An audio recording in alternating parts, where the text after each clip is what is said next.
Hello, you beautiful human. I am Xanthe, and in today's video, I am going to be showing you an interview that I did with a lovely woman named Lisa. She is so sweet, and her story is really interesting, and hopefully will help you understand more of what sexual fluidity is. And yeah, it's really interesting, and I didn't even know that this existed before I did an interview with her. So I'm really grateful that she reached out to me to do this interview. So I hope you enjoy it. And know that you're not alone. That's the main thing. Somebody that is going to take you in. Love yourself. Being your truest self and going from there. Once you come out, most of the time, things feel easier. It was lovely to see you. You as well.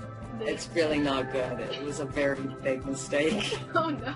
Because, rainbows. Well, there's that. Rainbows are pretty good. So, hi Lisa, how are you? I'm good. How are you? Good. To start off, what do you identify as?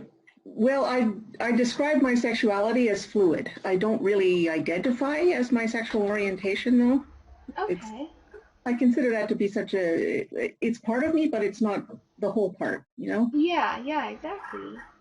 And, so can you kind of explain what that means a little bit? It means that my sexual orientation changes over time. I know for most people it's fixed, but for some people it changes.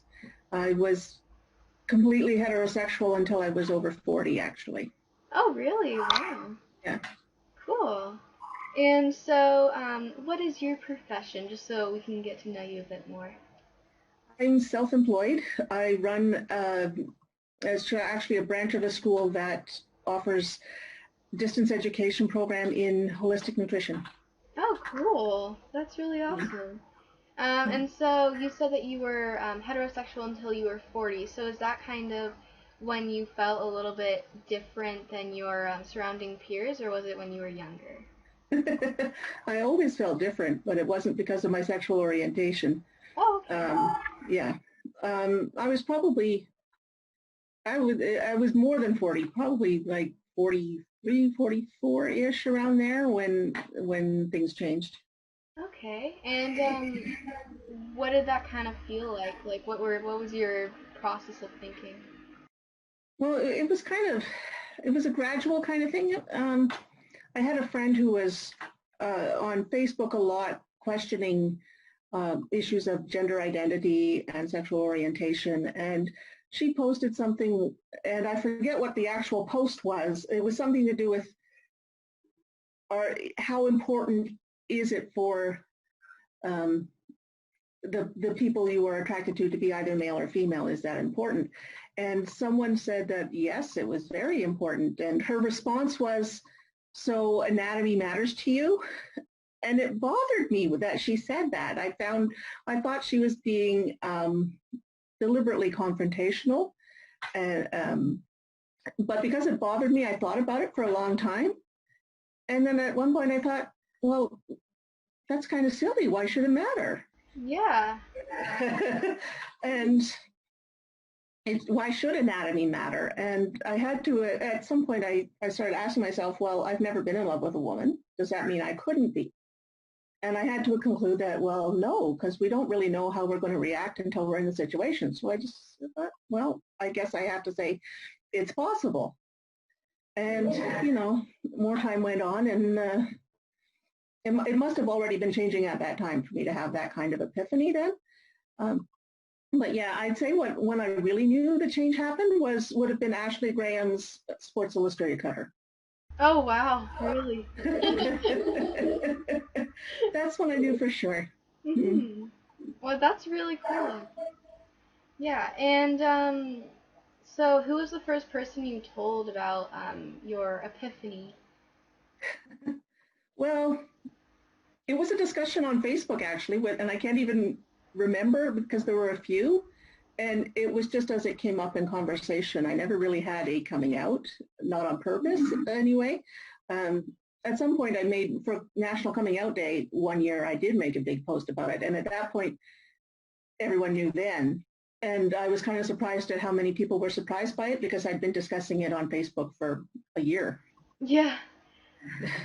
Nobody was paying attention, I guess. Yeah, I guess you just have to make a big post for people to be like, oh, huh. Yeah. But yeah, and so, like, what were people's reactions to that? Like, were they accepting? Were they really confused? No, everybody was accepting. I explained it well about sexual fluidity. I explained what it meant, and no, it's not bisexuality. It's not this, and I had no negative reactions at all. That's amazing. Yeah. Well, This was on my personal Facebook page, and I generally rooted out the racists and homophobes and those kind of people. Yeah. As I go along, so it was more of a safe space. For sure. And have you had relations with a female in now? No, but I haven't been in a relationship in years anyway, and I'm not really I'm not really looking at the moment. Yeah, fair enough. Okay. And have you ever attended like a GSA group, Gay Straight Alliance group? Yes, I go to the one locally here. I did go to one. It actually wasn't a GSA group. It was for lesbians, but they said they were open to any person who identified as queer and a woman. So I went. I didn't really. It's not that I really felt unwelcome, but I got a lot of messages from them about. It was specifically about bisexuality. They just can't make up their minds. Oh. Even though the group said that they were open to bisexuals or trans women and the whole list, any questioning, bi-curious, anybody, but certainly some of the members were not very open. Yeah, that must have hurt a little. I don't know, I find it a little confusing. I don't know why people don't get it. Yeah. It doesn't seem complicated to me. And so what would you say are the biggest misconceptions about your sexuality? That most people don't think that it's possible or that it exists, because we've been told, and I certainly believe this, that your sexual orientation is what it is, and it's fixed and it never changes. So it was confusing when it did change. And I had to do a fair bit of research to find out that this is actually fairly common. But people don't tend to talk about it as much, although I think people are talking about it more now than even a few years ago. Yeah, and it's really great that you're doing this interview with me, because then hopefully whoever's watching this can get more informed, or maybe they're confused about themselves. Yeah, and I see the representation in the media. If there is a woman who has been in heterosexual relationships and then changes, it's always, oh, well, she's been suppressing this her whole life, and she's really been a lesbian all along. And that's not always the case. That's usually how it's presented. So I Googled it a lot and found that, yeah, there are a lot of women, mostly women. It seems to be more common among women, or at least women feel freer to talk about it. Yeah.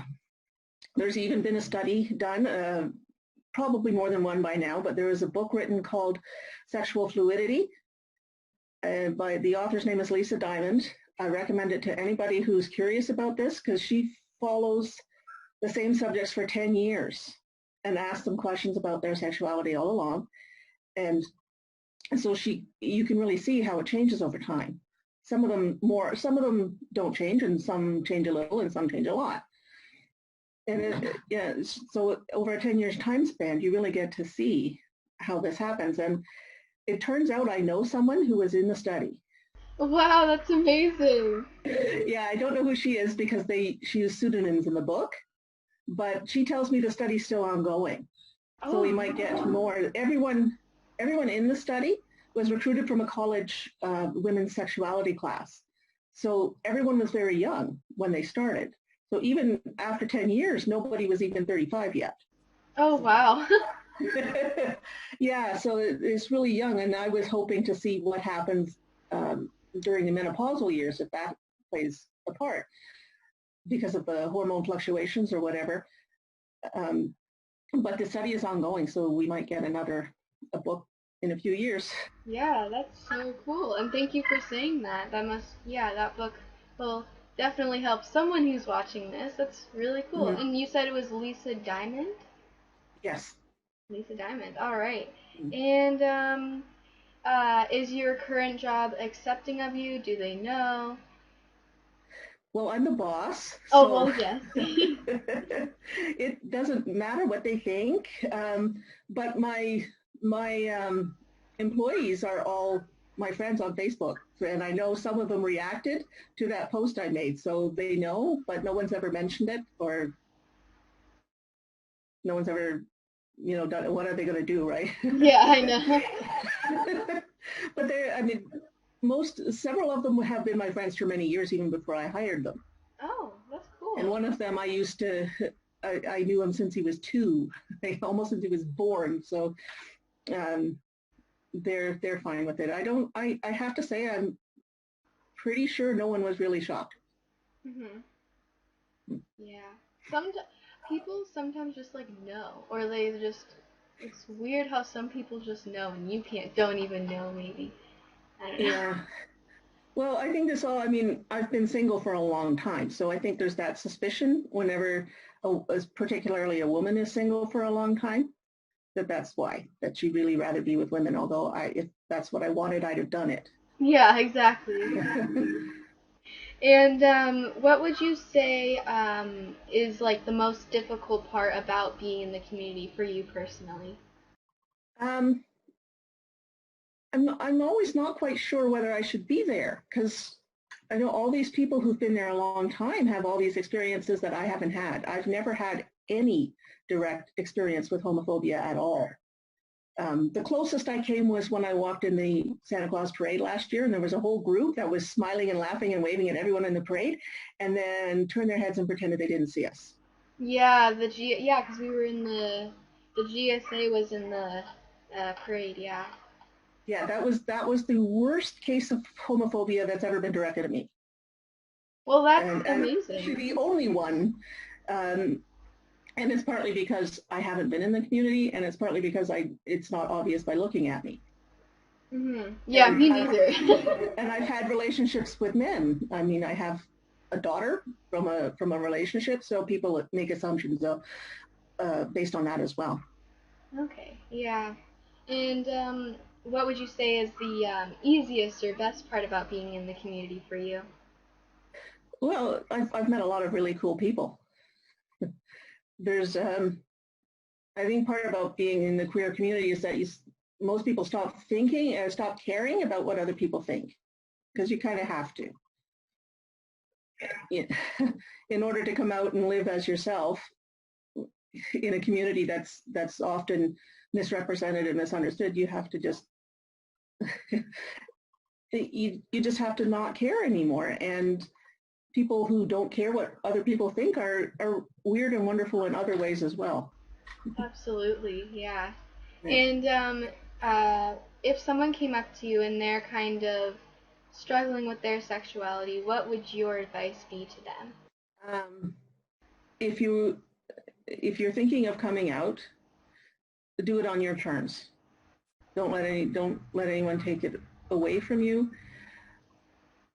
And remember that anyone who matters isn't going to care. And if someone cares, if it makes them think differently of you, they weren't really your friend in the first place. Hmm. Thank you. Yeah.